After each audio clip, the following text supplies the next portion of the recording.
Irmãos, nós nesses dias estamos compartilhando aqui sobre transformação da alma.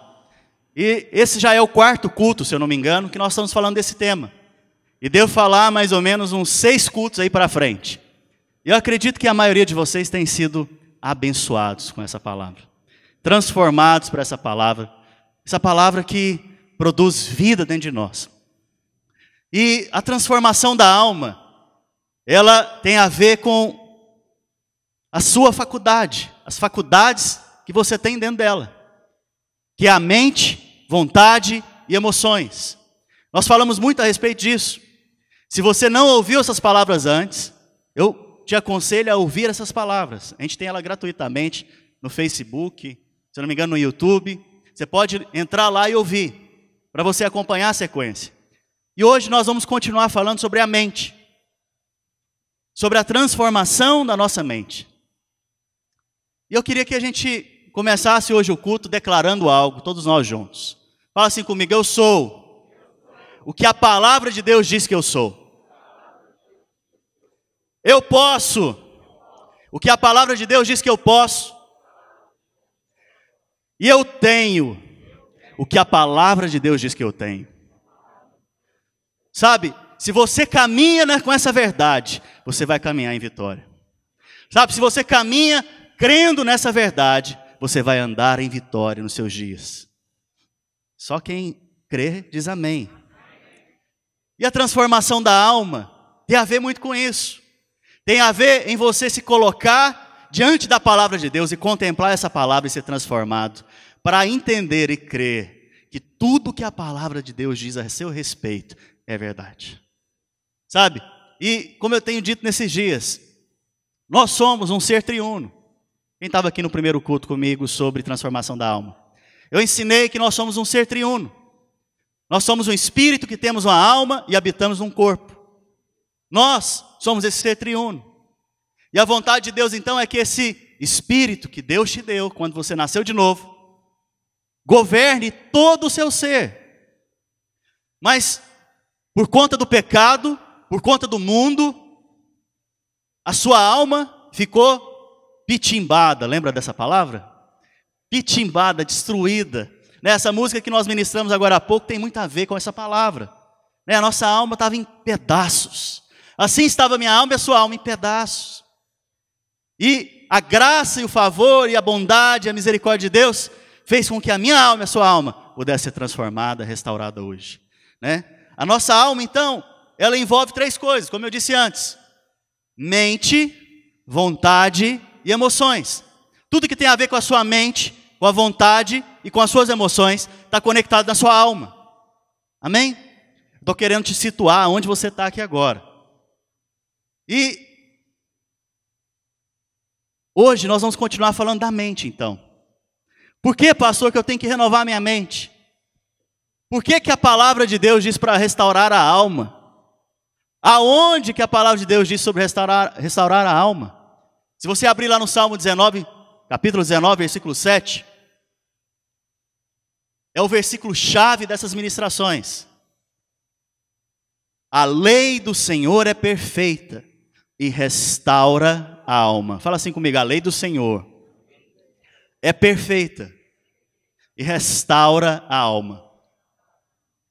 Outro salmo, no capítulo 23, esse salmo todo crente conhece. Eu acredito. Você já declarou ele várias vezes. Vamos declarar juntos?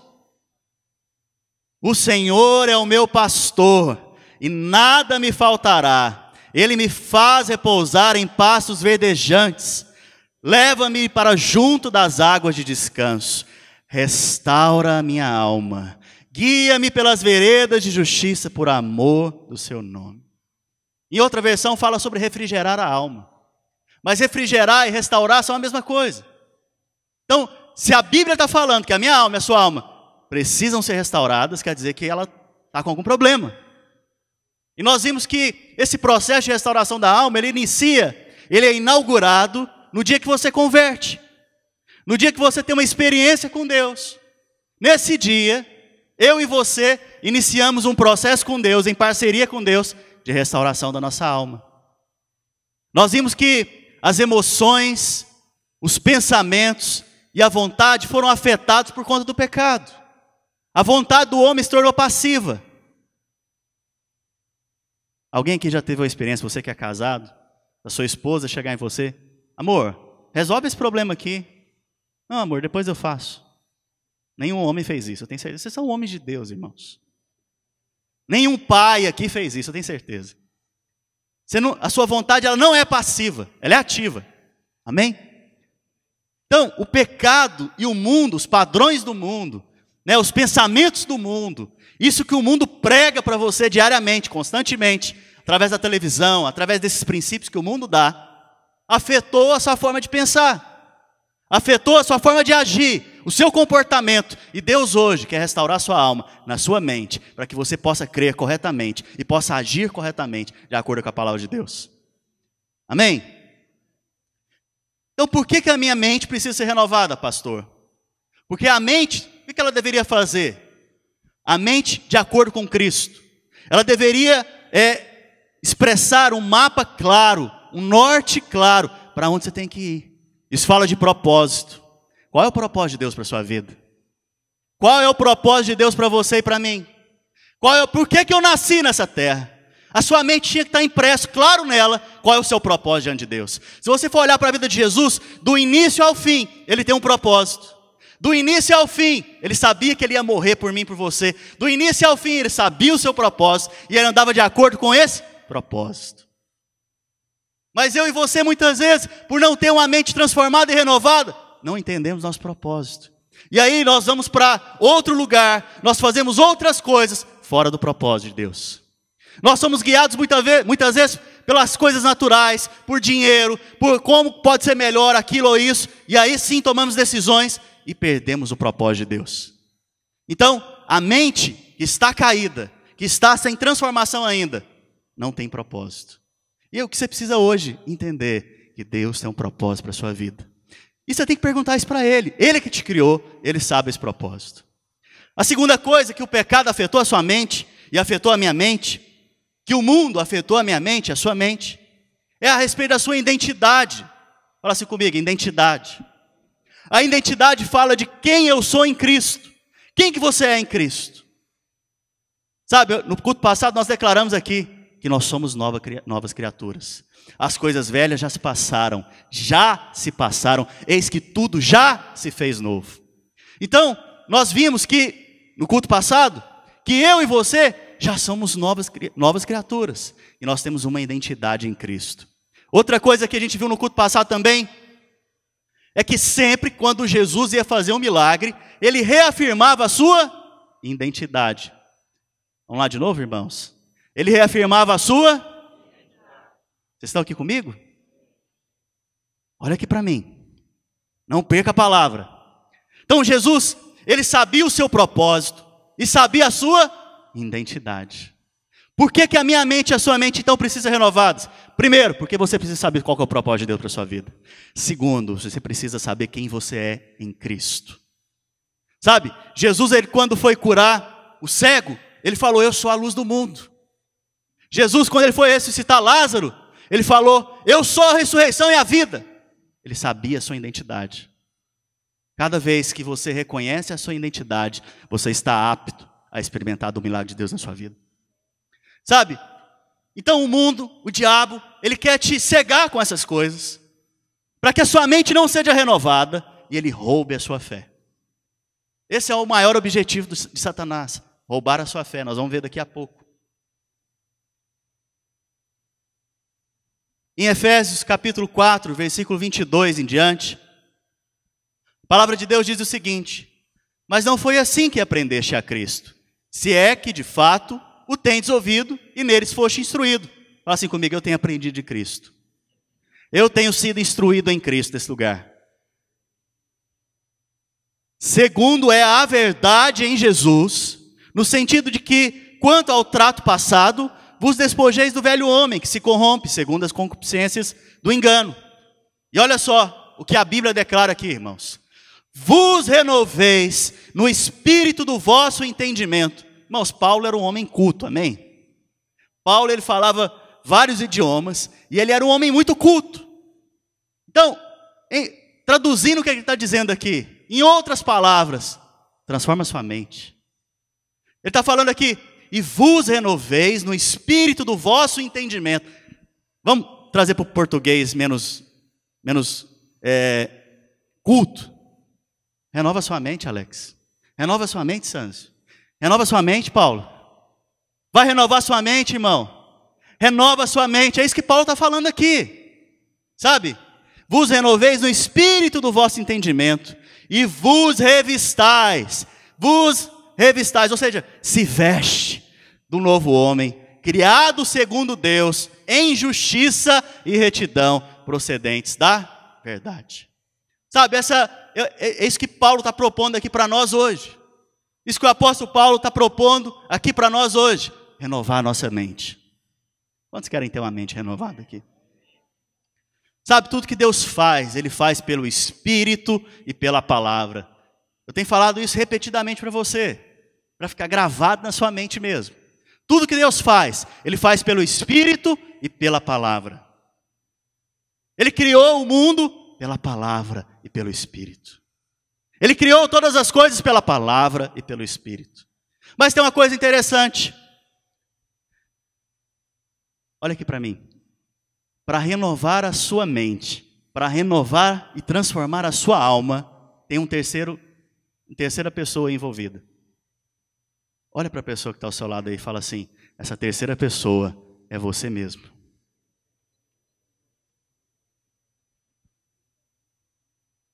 Por quê, pastor? Porque a palavra de Deus está dizendo lá no versículo 23, que a gente acabou de ler, e vos renoveis. Fala assim comigo, vos. Quer dizer então que é eu que tomo o primeiro passo para renovar a minha mente. Isso mesmo, pastor. Isso mesmo, você e eu, é que nós damos passos em direção à renovação da nossa mente. Como, pastor? Ouvindo a palavra, lendo a palavra, ouvindo a palavra, falando a palavra, fazendo o curso de maturidade que nós temos aqui durante a semana, ouvindo a palavra e compartilhando ela na célula, pegando essa palavra que é pregada domingo e ouvindo ela durante a semana, meditando na palavra, você vai renovando a sua mente. Renovando a sua mente, sendo cheio pela palavra de Deus, transformando a sua mente pela renovação da palavra. Sabe, na medida que você medita nessa palavra, o Espírito Santo fala com você. Na medida que você ouve a palavra, eu estou aqui falando com você agora, da palavra, do Evangelho, o Espírito Santo está falando com você aí agora. Sabe, na medida que isso vai acontecendo, o Espírito Santo vai te trazendo luz, e você vai contemplando o Senhor Jesus nesse lugar. Amém? Você quer saber se você tem uma mente renovada? Vamos fazer um teste aqui agora? Quantos querem fazer um teste aqui comigo? Sabe, pergunta para a pessoa que está ao seu lado aí. Você já entregou sua vida para Jesus? Você já arrependeu dos seus pecados e entendeu que Ele é o seu Salvador? Que Ele morreu numa cruz por você? Se ela responder sim, ok. Se não, prega para ela. Fala para ela agora de Jesus. Segunda pergunta. Pergunta para essa pessoa, você já teve uma experiência com Jesus? Você já experimentou dele, da pessoa dele? Se a resposta foi sim, para essas duas primeiras questões, então você está habilitado para ser transformado na sua mente. Você está habilitado então para receber transformação na sua alma. Aleluia! Agora vamos para a próxima pergunta. O teste continua, amém? Então, você agora está habilitado. Você pode então fazer essa próxima prova, amém? Quando você olha para o lado, olha aí para o lado agora. Você vê uma pessoa igual a Jesus? Aleluia. Agora olha para você, olha para o seu umbigo agora. Quando você olha para o umbigo, quando você olha para você vê uma pessoa igual a Jesus? Se a resposta em alguma dessas foi não, você está reprovado. Você precisa então ter a sua mente transformada. Pastor, o que é isso? Como assim? Eu nunca vou chegar. Nunca vou chegar nesse nível. Eu nunca vou poder corresponder nesse nível. Irmãos, vocês lembram no culto passado que eu falei sobre fato e verdade? Quem estava aqui? Qual que é a diferença? Fato é aquilo que você vê, são as circunstâncias. Verdade é aquilo que é eterno. Jesus, Ele não tinha morrido ainda. Lázaro estava morto. E ele foi lá para ressuscitar Lázaro. A irmã de Lázaro chegou em Jesus e falou assim: Senhor, se o Senhor estivesse aqui, meu irmão não teria morrido. Jesus falou o que para essa mulher? Eu sou a ressurreição e a vida. Mas olha só, irmãos, Jesus fez uma declaração aqui. Diante do fato, ele já tinha morrido? Jesus já tinha morrido? Jesus já havia morrido e ressuscitado? Mas Jesus declarou: eu sou a ressurreição e a vida. Ele estava olhando para onde? Fala assim comigo, para a verdade. De fato já tinha acontecido? Não. Mas ele estava olhando para a verdade. Da mesma maneira, eu e você hoje temos que olhar para a verdade. Olha só qual que é a verdade da palavra de Deus para nós aqui hoje. Abre lá em 1 João, capítulo 4, versículo 17. Quantos estão comigo aqui? Olha só o que está escrito lá em 1 João, capítulo 4, versículo 17. Nisto é em nós aperfeiçoado o amor, para que no dia do juízo mantenhamos confiança. Olha só essa verdade aqui agora, irmãos. Pois segundo Ele é, fala assim comigo, segundo Ele é, também nós somos deste mundo. Segundo Ele é. Agora presta atenção aqui. Se a Bíblia falar segundo o que Ele foi, já seria bom demais, não? Porque Jesus andou lá em Israel, Ele andou lá na Galileia, Ele andou lá em Jerusalém, curando os enfermos, ressuscitando os mortos, expelindo demônios, fazendo milagres, sinais e prodígios. Se a Bíblia falasse então que segundo como Ele era, nós somos hoje, já estava bom demais. Estava ou não estava, irmãos? Vocês estão aqui comigo? Mas a Bíblia não está falando isso. A palavra de Deus, e olha só, irmãos, se você não tem uma mente renovada, você vai olhar para essa verdade aqui e vai falar: nossa, é muita luz aqui em cima de mim agora, eu não estou entendendo esse negócio, não estou conseguindo enxergar isso, pastor. É a luz de Deus mesmo, para renovar sua mente e a minha mente. A Bíblia está falando aqui que segundo Ele é, nós somos. E o que Ele é hoje? A palavra de Deus diz que Ele está sentado acima de toda potestade, principado, dominador do ar. Ele está acima de todas as coisas, sentado num trono de glória, glorificado. Ele tem toda a honra, tem todo o poder e toda a majestade. Ele está assim já, nós somos nele. Assim, da mesma maneira, nele. Sabe? E muitas vezes eu e você ficamos olhando para o umbigo, olhando para nós mesmos, olhando para o irmão do lado e falando: esse irmão não vai dar certo, esse irmão não... Esse aí, eu desisto dele. Você olha para você e fala: que dia, esse pastor está louco, está falando que eu sou igual a Jesus. Aonde? Fato. Verdade é que você é assim como Ele é. Sabe, o evangelho, irmãos, é loucura para os que se perdem mesmo. Mas é convicção para aqueles que creem. É o poder de Deus para salvar aqueles que creem. O Senhor resolveu fazer essas loucuras para que aqueles que creem sejam salvos. É a forma de Deus agir. Sabe, então quando você olhar para você hoje, ou olhar para o irmão que está ao seu lado, você vai declarar o seguinte: assim como Ele é, como Cristo é, meu irmão é também. Assim como Cristo é, eu sou hoje. Amém, irmãos? Sabe, se você tem uma enfermidade aqui hoje, você vai olhar para essa enfermidade e vai falar: assim como Ele é, eu sou hoje.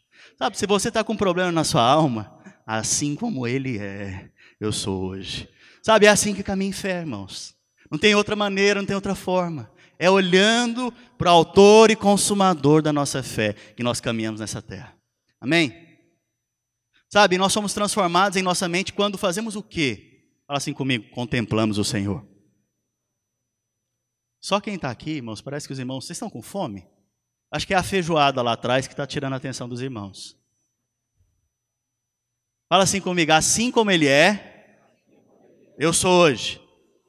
E na medida que eu contemplo Ele, eu sou transformado. Sabe, lá em 2 Coríntios capítulo 3, versículo 18, abre a sua palavra. Na época de Moisés, Moisés usava um véu.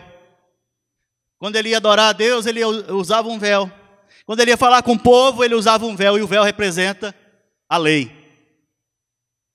E a Bíblia está falando aqui que agora, todos nós, com o rosto sem véu, sem a lei, contemplando como em espelho a glória do Senhor. Olha só, somos transformados na mesma imagem. Na medida que você contempla o Senhor, você é transformado na sua alma e se torna a mesma imagem. De glória em glória, como que pelo Senhor e pelo Espírito. Sabe, a palavra, a pregação está aqui para revelar as maravilhas de Deus, irmãos. Se você crê, você vai experimentar da glória de Deus. Sabe, como o Senhor é, eu sou nesse mundo. Como o Senhor é, você é nesse mundo. Como o Senhor é, eu sou e você é nesse mundo. Não é como o Senhor é, eu vou ser.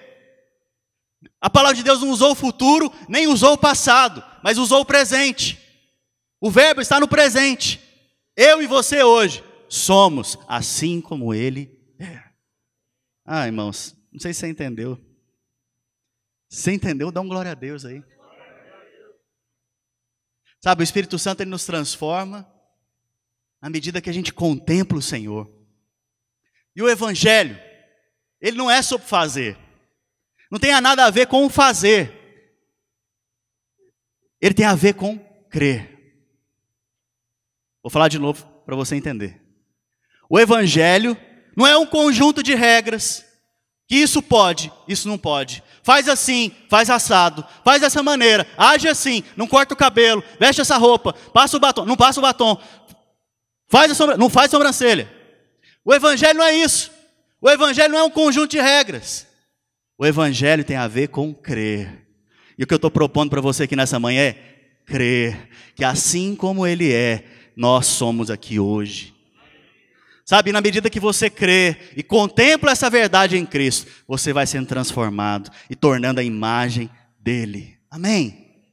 Amém, irmãos? Você quer ver um exemplo disso? Olha aqui para mim.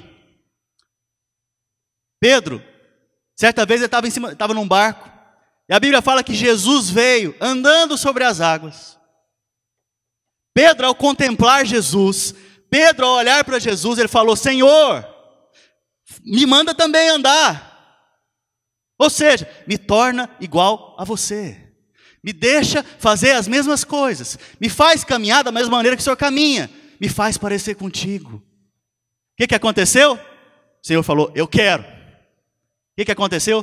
Pedro foi o segundo homem nessa terra a andar sobre as águas. Sabe, naquele momento, Pedro fez o quê? Contemplou o Senhor. Mas ele contemplou o Senhor aonde? Dentro da dificuldade. Dentro da dificuldade. Quantos aqui têm a capacidade em Deus para contemplar o Senhor dentro da dificuldade? Sabe, quantos querem contemplar o Senhor dentro da dificuldade que você está vivendo hoje? Sabe, quantos querem contemplar e experimentar do milagre dentro da dificuldade que você está vivendo hoje? Sabe, quando você contempla o Senhor no meio da dificuldade, você anda sobre as águas. Mas quando você olha para você mesmo, você afunda. Não olhe para você, olhe para Ele, contemple Ele e você experimenta do milagre. Sabe, o contemplar a Deus que transforma você e a mim. Sabe, irmão, irmã, crer corretamente vai te levar no caminho que Deus tem para você. Mas se você crer errado, você vai pôr por água abaixo tudo aquilo que Jesus fez pela sua vida. Crer corretamente é importante demais. E crer tem a ver também com a sua mente, com a informação que você está recebendo na sua mente, com a pregação que você está ouvindo, com o que você ouve. Sabe, muito cuidado, filho. Muito cuidado, filha, com o que você ouve lá fora. Muito cuidado com quem você ouve, de quem você ouve. Sabe, eu a cada domingo, irmãos, eu venho aqui ministrar a verdade da parte de Cristo, nesse lugar. Sabe, eu sei quem que eu sou em Cristo, irmãos. Eu tenho convicção da minha identidade em Cristo. Sabe, eu me levanto, preparo a palavra com essa identidade, para pastorear o rebanho que Ele colocou nas minhas mãos. Sabe, e como a mãe vai fazer um almoço domingo. Quantos aqui já foram almoçar na casa da mãe domingo? Bom demais, né, irmãos? como um pai que traz a provisão para casa, e como uma mãe que prepara o almoço de domingo, eu também estou aqui preparando esse banquete para você, durante a semana, trazendo a provisão, durante a semana, preparando os ingredientes, para que chegue no domingo, você seja aqui alimentado. Sabe, como uma mãe prudente que alimenta os seus filhos, eu faço uma refeição aqui a cada manhã. Sabe, quando você ouve essa palavra, quando você medita nessa palavra, não só hoje, porque eu falo tantas coisas aqui, irmãos, tantas verdades aqui, se você não ouvir umas 3 vezes, você não vai pegar. Se você ouve essa palavra durante a semana, você está sendo alimentado. Você está recebendo transformação da alma. Sabe? Então, portanto, tenha cuidado com o que você ouve lá fora. Eu tenho zelo por você, sabia disso? Eu oro por você. Eu jejuo por você. E me preocupa muitas vezes quando irmãos começam a ouvir algo que não é o evangelho. E começa a ouvir isso e a receber isso como verdade. Crer errado vai te fazer até uma prática errada. Crer corretamente vai te fazer experimentar de milagres. Sabe? Quantos aqui já comeram e ficaram intoxicados? Eu já. Sabe, quando você come na casa da sua mãe e do seu pai, você fica desconfiado da comida? Não. Eu estou aqui como um pai espiritual hoje, amém? Sabe, quando você come a comida da sua esposa, você fica desconfiado da comida? Eu não. Alguém aqui parece que ficou, não sei. Misericórdia. O mesmo problema aqui no casamento agora de alguém.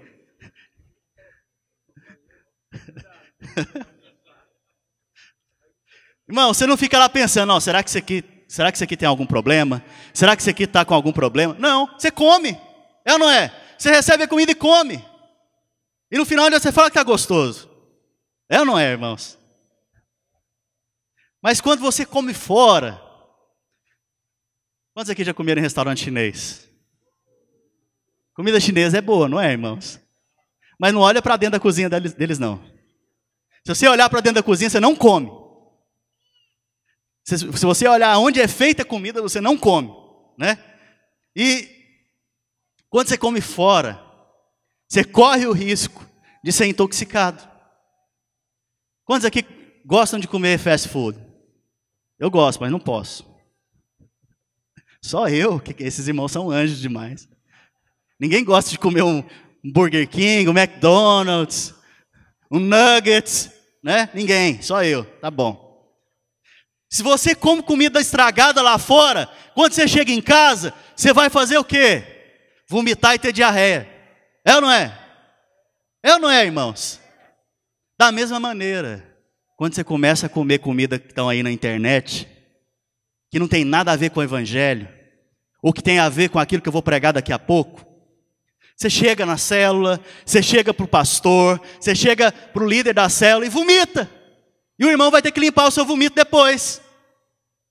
Vai ter que limpar aquilo que você está ali colocando para fora. Comida estragada. Então toma muito cuidado, com muito zelo eu te falo isso, irmão. Não é porque eu sou melhor que ninguém, não. Eu não estou falando para você não ouvir pessoas lá fora. Estou falando para você ter um filtro de quem você ouve. Ouça pregações da parte de Deus para a sua vida. Sabe? Então voltando para a palavra aqui, amém? Quantos têm recebido até agora? Aleluia. Então, não fica ansioso não, nós vamos degustar essa comida aqui, todos juntos agora. Amém? Hoje eu quero renovar a sua mente combatendo uma mentalidade. Sabe, a mentalidade de reprovação, a mentalidade de acusação, a mentalidade de crítica. Sabe, mentalidade de acusação e críticas como formas de supostamente edificar a igreja. Muitos de nós acreditam que o casamento vai ser edificado, vai ser transformado, vai melhorar, se a sua esposa em todo tempo, ou você em todo tempo, marido, confrontar o seu marido, apontar as falhas deles. Você acha que é assim que vai resolver o problema? Muitos acreditam que a igreja vai crescer, vai avançar. Se eu chegar aqui no púlpito agora e falar, irmão, você não presta, irmão. Você não corresponde à vontade de Deus. Você acha que esse tipo de pregação é que vai mudar a sua vida? Sabe? Você acha que é assim que Deus age? Só que eu quero te falar uma coisa aqui. Esse não é o padrão de Deus. Essa não é a forma que Deus age. Essa é a forma que Golias age. Essa é a forma que Golias age. Sabe? Se você abrir sua palavra em 1 Samuel, no capítulo 17 em diante, nós vamos ler muito esse capítulo agora, irmãos.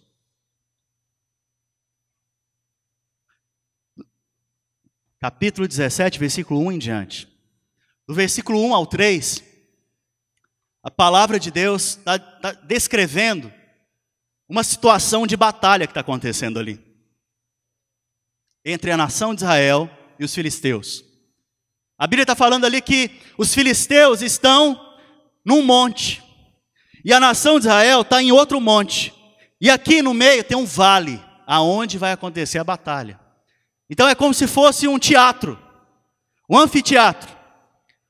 Em um monte está a nação filisteia, e no outro monte está a nação de Israel. E aqui está acontecendo uma guerra agora. E no versículo 4, olha só o que diz.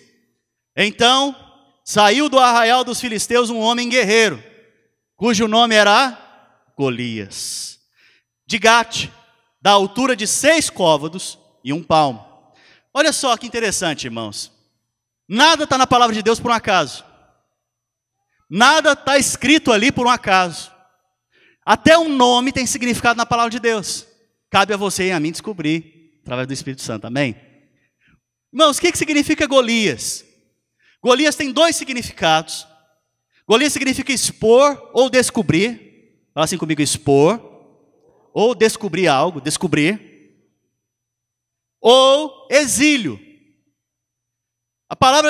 O nome Golias tem esses 2 significados. Pastor, e Gate? O que significa Gate? Golias era da onde, irmãos? De Gate. Gate era o nome da região que ele morava. Gate significa lagar. Nós não somos muito familiarizados com lagar. Mas alguém aqui já viu como é que faz o vinho? No modo tradicional, pisando na uva. Se você for abrir lá em Apocalipse 19, lá fala que o Senhor mesmo vai pisar o lagar, trazendo juízo e justiça. Então, Gate significa juízo e justiça. E olha só que interessante. Golias, aquele que foi exposto por causa da ira de Deus. Esse é o nome de Golias. Golias de Gate, aquele que foi exposto por causa da ira de Deus. Não é impressionante como que 2 palavras falam a respeito de Satanás? Satanás é aquele que foi exposto, que foi exilado, que foi retirado por causa da ira de Deus. Golias então aponta para quem? Para o diabo. Então Golias é aquele que foi exilado ou expulso por causa da ira de Deus. Sabe, 2 nomes contam, 2 nomes apenas, contam a história inteira de Lúcifer. Está vendo que na palavra de Deus não tem nada por um acaso? Mas tem uma outra palavra. Filisteu. Golias era um filisteu. Pastor, o que significa a palavra filisteu? Os irmãos podiam me ajudar aí na cozinha, hein? O que significa filisteu? Fala assim comigo, filisteu significa aquele que se revolve no pó. Palavra difícil é essa, pastor? Quantos aqui tem cachorro? Quantos tiveram um cachorro lá no Brasil? Porque aqui talvez ele não faz isso, né? Já viu o cachorro quando ele vai para o meio de uma terra batida, o que ele faz? Ele deita lá e rola naquela terra, não é? Rola para lá, rola para cá. Se revolve nesse pó, nessa terra. Mais uma vez, apontando para quem? Para o diabo. A Bíblia fala que quando o homem caiu, o diabo recebeu uma condenação da parte de Deus, que ele iria comer o pó da terra, que ele ia se alimentar do pó da terra.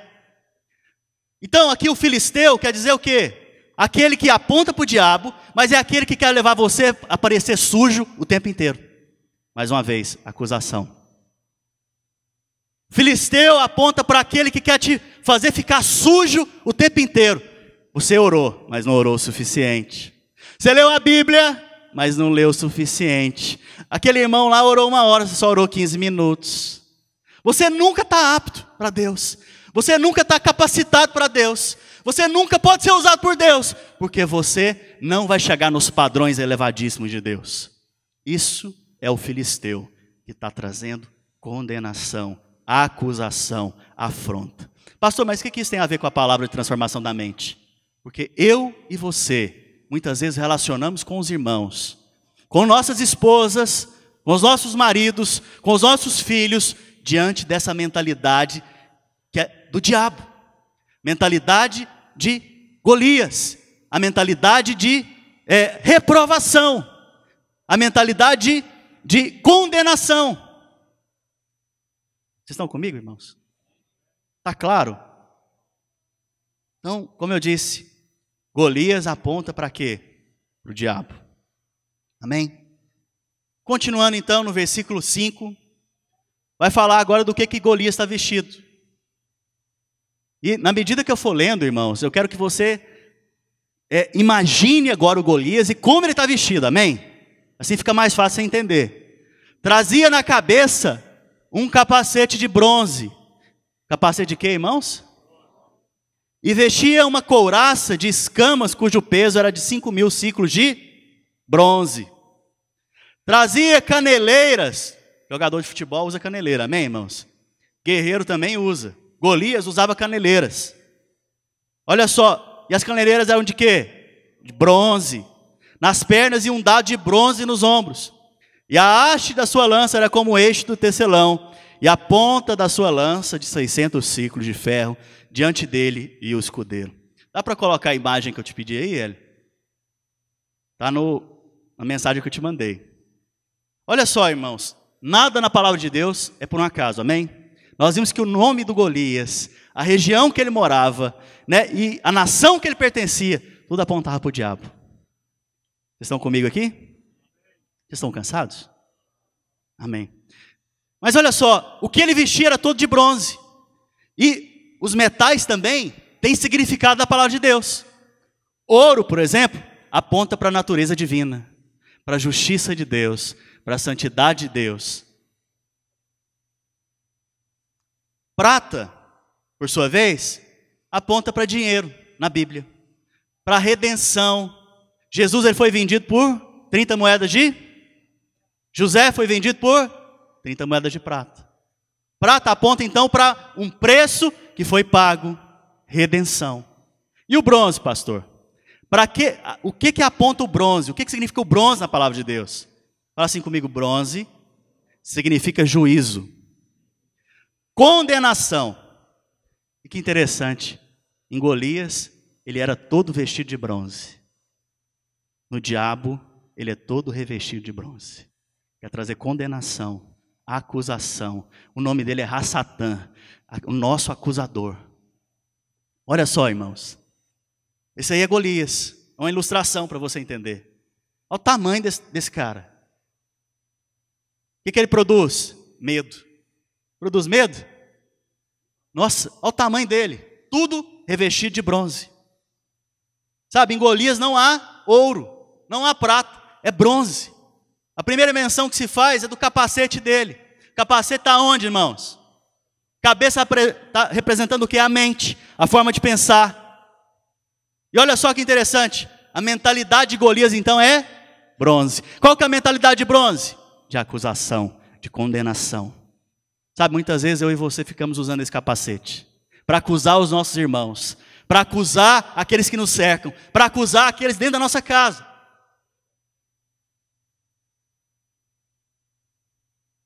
Sabe, muitos querem fazer as pessoas se sentirem mal. Muitos querem fazer as pessoas se sentirem sujas. Mas é o diabo que faz isso. Nós não somos dessa doutrina. Sabe, até o escudo de Golias era de bronze. Tudo nele era bronze. A sua perna era coberta de bronze, para mostrar que o fundamento dele era essa mentalidade de acusação. Essa era a pregação de Golias, a acusação. Sabe, se você tem andado acusado desqualificado, olhando para si mesmo, porque você está com a mentalidade de Golias. Hoje é dia de mudar essa mentalidade, amém? Se você tem andado acusando as pessoas, reprovando as pessoas, hoje é o dia de mudar essa mentalidade. Sabe? Qual que é a mentalidade de Jesus, pastor? Certa vez, irmãos, Jesus ele estava num local e os fariseus querendo pegar ele, querendo usar de uma situação para pegar ele, trouxeram uma mulher que foi pega em adultério. Vocês estão aqui comigo, irmãos? Essa mulher foi trazida e ao chegar lá o fariseu perguntou para ele: Senhor, essa mulher foi pega em adultério, o que nós devemos fazer com ela? Se Jesus respondesse, não apedreje, ele estaria fazendo o que naquele momento? Não cumprindo a lei. Mas ele sabiamente, pelo Espírito, e sabendo a identidade dele, falou para aqueles fariseus e judeus: aquele que não tiver pecado, atire a primeira pedra. Irmãos, imagina a cena aqui comigo agora. Tem um monte de homem aqui. Ela estava adulterando, não era sozinha, era. Só estava a mulher lá. E a mulher lá no meio desses homens. Todo mundo já tinha pegado as pedras para atacar na mulher. E perguntaram para Jesus para testar ele. E a resposta dele foi: aquele que não tiver pecado, atire a primeira pedra. Sabe? A Bíblia fala que na mente daqueles homens vem a luz de Deus de uma maneira tão forte, convencimento do pecado de uma maneira tão forte, que cada um soltou a pedra e foi embora. E agora vem a resposta maior. Olha só que interessante. Jesus falou para ela: onde estão os seus acusadores? Aonde que está o seu acusador? Aonde estão aqueles que estavam te condenando? Aonde estão aqueles com a mentalidade de Golias? Ela falou: se foram. Se foram. E ele falou o quê, irmãos? Nem eu te condeno. Está vendo que Jesus ele não tem a mentalidade de Golias? Nem eu te condeno. Nem eu te condeno. Nem eu te condeno. Por quê? Porque ele pagou o preço. Porque ele já sabia que estava consumado. Sabe? Nós precisamos mudar essa mentalidade, combater essa mentalidade de Golias no meio da igreja. Essa mentalidade que traz condenação sobre a vida dos irmãos. Em nenhum momento, irmãos, o Espírito Santo de Deus questiona a sua identidade. Eu falei isso aqui antes, há uns cultos atrás. Ele, pelo contrário, afirma quem você é em Deus. O diabo, por sua vez, sempre questiona a sua identidade. Ah, você é homem de Deus? Mas ele não faz isso dessa maneira. Ele faz na primeira pessoa, lançando dados inflamados na sua mente. Será que eu sou homem de Deus? Será mesmo que Deus me ama? Será mesmo que Deus me aceita? Nossa, não sei, acho que eu fiz alguma coisa. Sempre existe a mentalidade de condenação que eu estou combatendo aqui nessa manhã contra a sua vida. Sempre existe a mentalidade de condenação na sua mente. E nós hoje estamos aqui para retirar essa mentalidade, pelo poder do nome de Jesus Cristo. Sabe, quando você tem uma alma transformada, uma mente transformada, você vai viver melhor lá na sua família. Você vai se relacionar melhor com os irmãos aqui da igreja. Você vai se relacionar melhor lá no seu trabalho. Sabe, o que Deus produz, quando Ele transforma a sua mente, Ele produz uma forma de você viver melhor, em outras palavras. E eu estou aqui nessa manhã, irmãos, para aceitar esse desafio de Golias e combater ele no poder do nome de Jesus Cristo. Sabe, em 1 Samuel, no capítulo 17, versículo 10, olha o que Golias, vocês imaginaram a cena aqui? Temos 2 montes, tem 2 exércitos, estão guerreando entre si, e no meio tem um vale. Golias agora desce desse monte, vai em direção ao exército de Israel, e declara isso aqui. Disse mais o filisteu: hoje afronto as tropas de Israel. Sabe o que significa a palavra afronto? Afronta. Reprovação, crítica, seguida de juízo, condenação. Quem que faz esse trabalho todo aqui, irmãos? O diabo. Qual que é a pregação de Golias? A pregação do diabo. O diabo usa dessa pregação para atingir a sua vida, atingir minha vida. Interessante, Golias era assustador, nós vimos aqui a imagem dele. Era assustador. Assustador.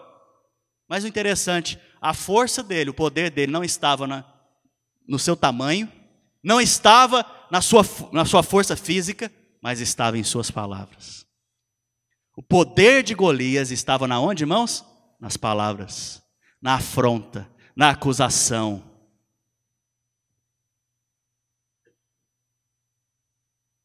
Quando nós vimos, Golias aponta para o diabo. Quando você vê uma pessoa endemoniada, se você é um crente novo, você fica com medo. Você fala, uau, deixa eu sumir daqui. Deixa eu ir embora, deixa eu correr. Por quê? Porque aparentemente ele parece ser muito difícil de lidar. Mas não se engane. O poder do diabo para retirar e roubar a sua fé está nas palavras. O diabo, ele imita a Deus. Quando ele imita a Deus, ele faz conforme Deus. Tudo Deus faz pelo quê? Pelo Espírito e pela... O diabo quer fazer o quê? Da mesma maneira. Mas todos os planos dele são frustrados pelo poder do nome de Jesus Cristo. Vamos continuar lendo o texto. Vocês estão com fome já? Estão cansados? Posso parar aqui e continuar o culto que vem? Aleluia, então vamos lá. Então me dá mais uma hora, ok? Irmãos, não perca o raciocínio. Vem cá, olha aqui para mim. Versículo 17. Olha só que interessante. Disse Jessé a Davi, seu filho: leva, peço-te para os teus irmãos uma éfa deste trigo tostado e estes 10 pães, e corre e leva-los ao acampamento a teus irmãos. Porém, esses 10 queijos, leva-os ao comandante Mil, e visitarás teus irmãos, a ver se estão bem, e trarás uma prova de como passam. Saul e eles, e todos os homens de Israel estão no vale de Elá, pelejando, batalhando contra os filisteus.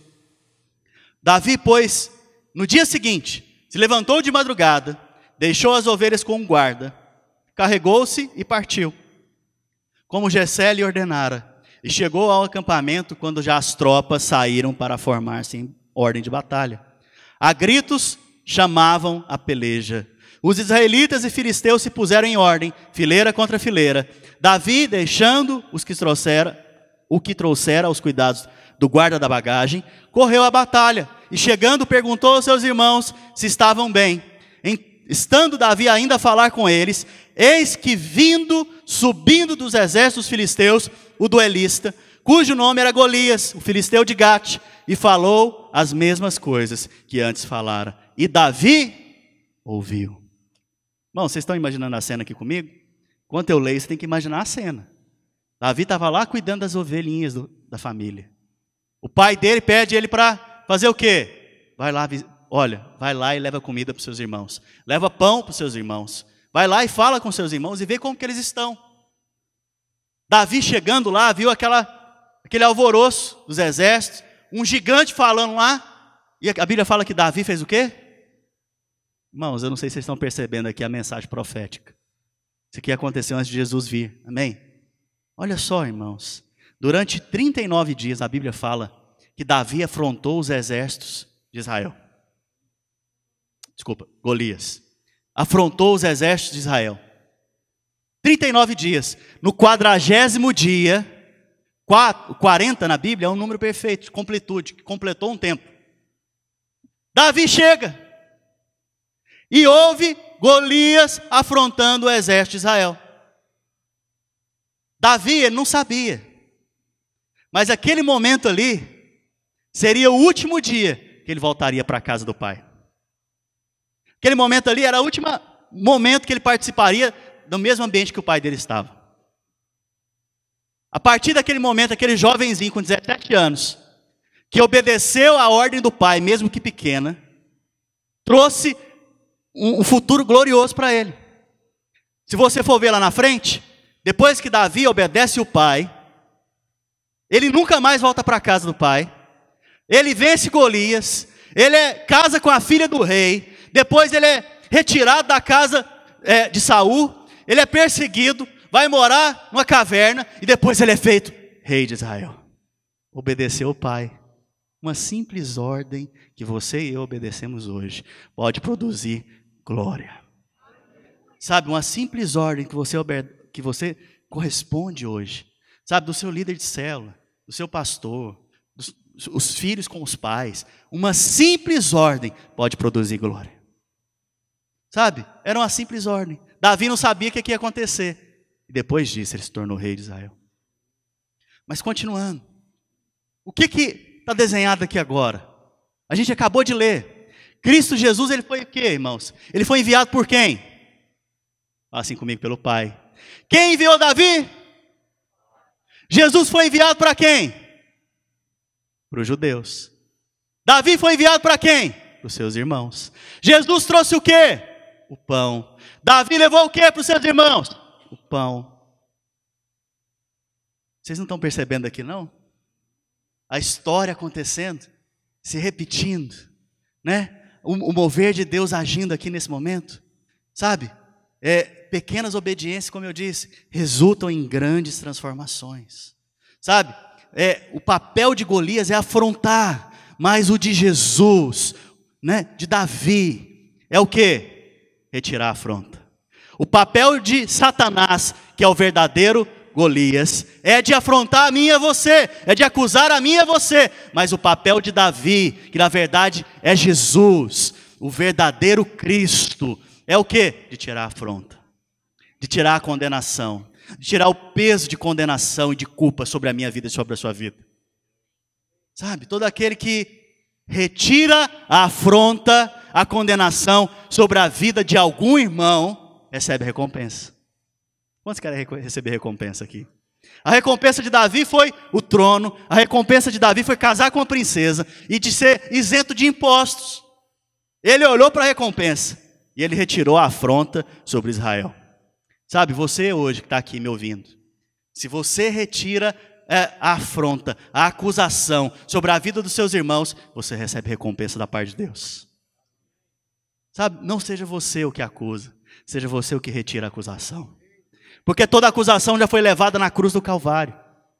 Não existe mais condenação para aqueles que estão em Cristo Jesus. Está consumado. Sabe, quando eu estou aqui ministrando essa palavra para você, eu estou recebendo recompensa.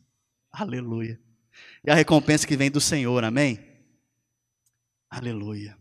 Mas no meio do caminho, irmãos, de Davi, e no meio do nosso caminho, sempre tem um irmão mais velho.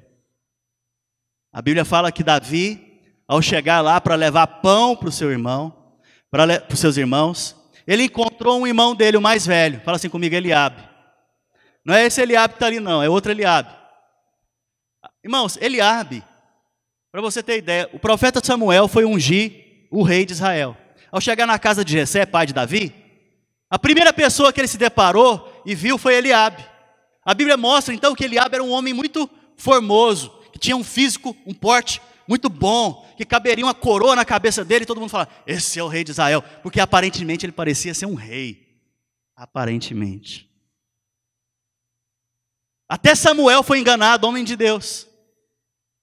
E Davi agora, já ungido rei, chega no campo de batalha e ele encontra quem? Fala assim comigo, Eliabe. Vamos ver o que Eliabe falou? Olha só que interessante. Versículo 28. Estou encerrando. Ouvindo Eliabe, seu irmão mais velho, falar àqueles homens, acendeu-lhe a ira contra Davi e disse, por que desceste aqui, Davi? E a quem deixaste aquelas poucas ovelhas no deserto? Bem conheço a tua presunção e a tua maldade, Davi. Desceste apenas para ver a peleja. O que Davi fez? O que eu fiz agora, Eliabe? Por que você está me culpando agora? O que eu fiz? Eu fiz somente uma pergunta. Eu quero saber qual que é o prêmio de quem tira a acusação. E você está me acusando? E olha só o que Davi fez. Desviou-se dele para o outro lado, a mesma coisa, e falou a mesma coisa. E o povo lhe tornou a responder como dantes. Ele estava perguntando, qual que é o prêmio para aquele que venceu o gigante. Ele queria saber do prêmio. O Eliabe ouviu isso e falou: Davi, larga de ser presunçoso, rapaz. Quem é você? Questionando a identidade, lembra? Eu falei de identidade? Cadê aquelas poucas ovelhas? Vai cuidar das ovelhas lá. Larga de ser presunçoso, curioso. Ô, seu curioso, né? Em outras palavras. O que Davi fez, irmãos? Ele falou: mas o que eu fiz agora? Qual que é a minha condenação? Eu só fiz uma pergunta. A Bíblia fala que ele desviou-se do seu irmão e continuou perguntando para saber o que era o prêmio. Por que Davi fez isso? Sabe, Eliabe, ele estava usando um capacete também, o capacete de Golias. Que é qual que é a mentalidade? Acusação. Quem que faz acusação? O diabo. Você quer parecer com quem? Com Davi ou com Eliabe? A mesma mentalidade de Golias estava sobre Eliabe. Uma coisa, irmãos, olha aqui para mim. Estou quase encerrando. Olha aqui para mim. Uma coisa é você ser condenado pelo diabo. Uma coisa é Golias te afrontar. Pega na mão da pessoa que está ao seu lado aí. Uma coisa é a pessoa que está ao seu lado te condenar. Uma coisa é a pessoa que está ao seu lado falar mal de você. Desprezar você. Mas, como nós não estamos em guerra contra os irmãos, amém? Nós não estamos no meio da batalha, amém? O que Davi fez? Desviou-se dele. Desviou-se de Eliabe. Não deu importância para o que ele falou. Ignorou. O mesmo princípio eu e você temos que fazer hoje. Quando alguém falar mal de você, quando alguém criticar você, quando alguém criticar o que Deus está fazendo na sua vida, desvie-se dele. Se alguém, o crente mais velho, lembra? Eliabe é o crente mais velho. O crente mais velho, irmãos, quando ele for falar algo, escute. Talvez ele tenha algo da parte de Deus para falar com você. Mas se ele não falar algo da parte de Deus, desvie-se dele. Não retribua. Você não está em guerra contra o seu irmão, você está em guerra contra Golias. Amém? Seu irmão é do mesmo exército, apesar dele não saber que ele está com um capacete de Golias. Usando o mesmo princípio. E aqui tem um princípio espiritual, irmãos. Por que Eliabe não foi enfrentar Golias? Por que o exército de Israel não tinha um homem para enfrentar Golias? Por que Saul, a Bíblia fala que Saul, irmãos, não era pequeno não, ele era grande. A Bíblia fala que ele era tão alto que as pessoas lá em Israel batiam no ombro dele. Ele era o mais alto da nação. E ele era o rei de Israel. Por que o rei de Israel não foi enfrentar Golias? Vamos ler lá o versículo 28. Saul vestiu a Davi da sua armadura e lhe pôs sobre a sua cabeça. Presta atenção aqui, Davi agora falou: eu vou enfrentar o gigante. Quem que é esse incircunciso que está afrontando o exército do Deus vivo, o exército de Israel? Eu vou enfrentar ele. Sabe quantos anos tinha Davi, irmãos? Fala assim comigo, 17 anos. E aí o que aconteceu? Ele foi ser apresentado para Saul, e Saul falou: não, você não. E ele pegou e falou: eu já matei o urso, já matei o leão, eu vi uma cobra lá na penha da rocha, longe de mim, eu dei uma estilingada nela e acertei na cabeça, ela morreu. Eu dou conta, o Senhor é comigo. Vamos lá, vamos ganhar a guerra. E aí o que aconteceu? Saul falou: tá bom. E aqui tem um princípio espiritual. Você nunca vai vencer o diabo usando as mesmas armas que ele usa. Você nunca vai vencer o diabo usando a mesma estratégia dele. O que Davi fez? Olha só que interessante. Davi reconheceu que não era daquela maneira que vencia a batalha. No versículo 39, Davi cingiu a espada sobre a armadura e experimentou andar com essa mentalidade, pois jamais havia usado. Então disse Davi a Saul: não posso andar com isso, não posso ter esse espírito de condenação com os meus irmãos, não posso andar com essa mentalidade de Golias, não posso combater Golias nessa mentalidade, pois eu nunca usei uma armadura e uma espada. E Davi fez o que, irmãos? Tirou aquilo dele. Sabe, eu estou aqui te convidando essa manhã Tira essa armadura de Golias da sua vida. Tira a armadura de Saul da sua vida. Tira a armadura de Eliabe da sua vida. Tira essa mentalidade de reprovação, de acusação da sua vida. Graças a Deus, Davi tirou. Versículo 40. Olha só com quais armas Davi venceu a batalha. Tomou o seu cajado na mão. Cajado, irmãos, é arma de guerra? É de quem? De pastor. E escolheu para si 5 pedras lisas do ribeiro. E as pôs no alforje de... Vocês estão aqui, irmãos? Vai ter feijoada, irmãos. O jogo do Brasil é às 2, irmãos. Calma, vamos chegar lá ainda. Que trazia a saber no surrão. E lançando mão da sua funda, foi-se e chegando ao filisteu. Imagina a cena, irmãos. Davi com um cajado na mão. Umas pedrinhas na capanga dele. Alguém que já brincou de estilingue? Mais ou menos parecido. As pedrinhas na capanga dele. O estilinguinho. Estou falando estilingue, mas é de outro jeito, né? Mas o estilinguinho na mão lá. E lá vem o Golias afrontando ele. Cajado não é instrumento de guerra. Sabe, você vai combater toda a palavra de morte. Condenação e crítica. Até aquelas críticas que são assim, é construtiva. É uma crítica construtiva. Que na verdade não promove a fé, mas sim a condenação. Através do quê? Através da palavra. É assim que você combate Golias. Sabe, você tem que falar apenas o que a palavra de Deus diz a respeito do seu irmão. Nós lemos aqui, no início. Assim como ele é, eu sou. Assim como ele é, seu irmão é. Mas pastor, meu irmão fez isso, fez aquilo. A bateria está acabando aqui do microfone. Fez isso, fez aquilo. Mas assim como ele é, meu irmão é também hoje. Sabe? É dessa maneira, é nesse princípio espiritual que Jesus age e que eu e você como as igrejas temos que agir hoje. O que aconteceu, irmãos? Davi vence Golias. Davi com uma única pedra, venceu Golias. Com uma única crucificação, com o sangue derramado no Calvário, Jesus vence Golias. Essa é a pedra que Davi usou. Olha só que interessante. A pedra atingiu aonde, irmãos? Fala assim comigo, a cabeça de Golias. Nós estamos falando da mentalidade de condenação, não é isso? A pedra atingiu a mentalidade de condenação que muitas vezes permeia a sua mente e permeia a mente dos irmãos. Som. Essa pedra, então, ela atingiu a mente de Golias. A palavra também vai atingir a mente de Golias.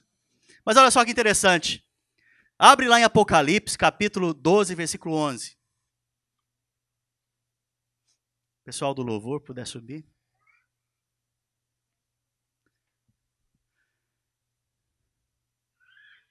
Davi, ele atingiu a mentalidade de condenação.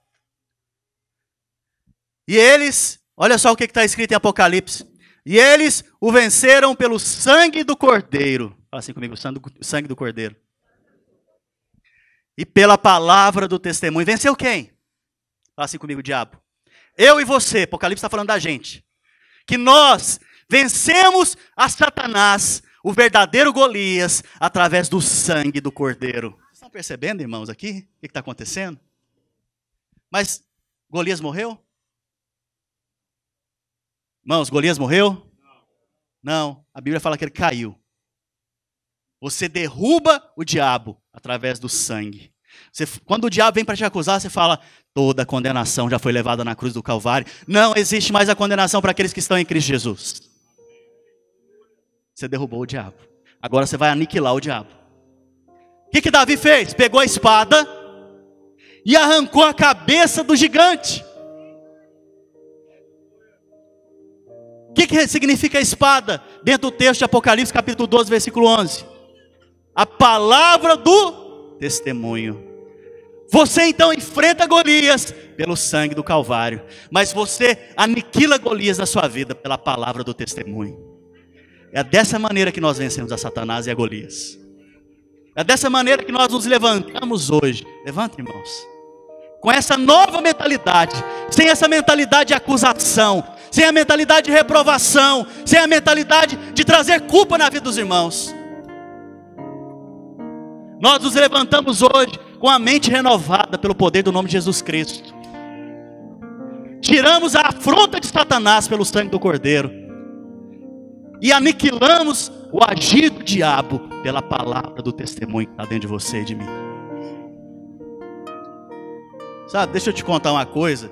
Não está na Bíblia, mas está na história. Vários rabinos já escreveram a respeito disso.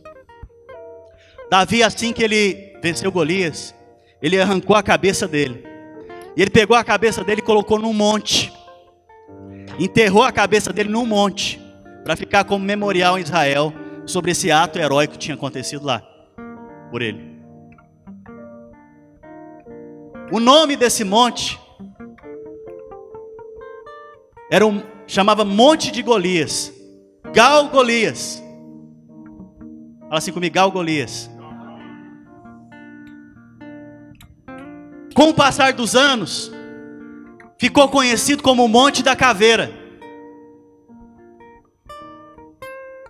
Gólgota.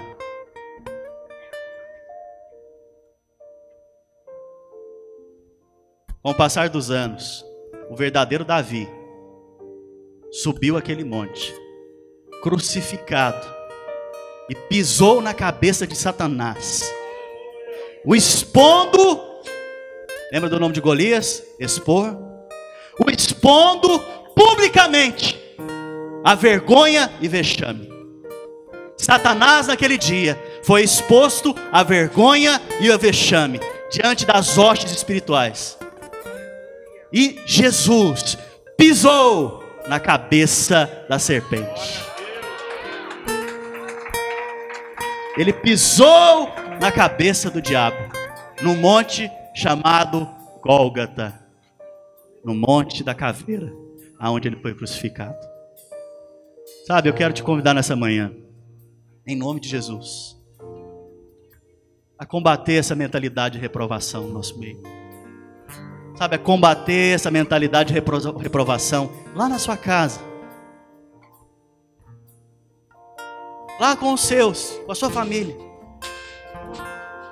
Não é pelo muito expor, não é pelo muito criticar que alguém vai mudar, mas é sabendo quem é em Cristo e qual o propósito de Cristo que existe sobre a sua vida e sobre a minha vida. É assim que a gente renova a nossa mente, pela palavra e pelo testemunho. Feche seus olhos agora. Se você percebe que em algum momento da sua vida você usou esse capacete, o capacete Golias, que é revestido de bronze, de condenação, eu quero te convidar a vir aqui à frente. Hoje mesmo o Senhor vai mudar essa história nas nossas vidas. Hoje mesmo nós vamos retirar a palavra de afronta e condenação sobre a vida dos nossos irmãos, sobre a vida dos nossos cônjuges, sobre a vida dos nossos filhos, sobre a vida dos irmãos da célula, sobre a vida de cada irmão. Então, se você reconhece hoje, vem à frente. Sabe, não é vergonhoso não. Assim como Davi ouviu e correspondeu, você vai ouvir aqui hoje e vai corresponder e vai retirar o capacete como Davi tirou. Davi imediatamente tirou o capacete de Saul da sua cabeça, tomou o cajado de pastor, a bolsa de pastor, e foi combater Golias através das armas de pastor. Eu te convido a combater Golias hoje com as armas de pastor. Pai Santo, em nome de Jesus Cristo, Pai, eu declaro que nesse momento, pelo poder do Espírito Santo de Deus e da palavra, a mente dos meus irmãos são renovadas, todo espírito de acusação, todo espírito de afronta, todo espírito maligno enviado das trevas, agora é aniquilado pelo poder do nome de Jesus Cristo, pelo poder da palavra, pelo poder do testemunho. Nós agora resistimos a Satanás e ele cai por terra pelo poder do nome de Jesus Cristo. A mentalidade do mundo, a mentalidade do diabo de condenação agora é removida. E eu declaro que a igreja experimenta do novo tempo, onde cada um reafirma a identidade que o outro tem em Cristo Jesus. Onde cada um de nós, ao olharmos para os nossos irmãos, reafirmaremos a identidade que nós temos em Cristo. Assim como o Espírito Santo faz, nós faremos em fé, em ousadia, olhando para a verdade e não para o fato, olhando para a verdade e não para o fato. Pai Santo, em nome de Jesus, nós somos nova criatura. As coisas velhas já passaram, eis que tudo já se fez novo. E assim como o Senhor é, nós somos nesse mundo. Assim como o Senhor é, nós somos hoje, pelo poder do nome de Jesus Cristo. Você pode dar uma glória a Deus? Aleluia. Dá uma salva de palmas para o Senhor.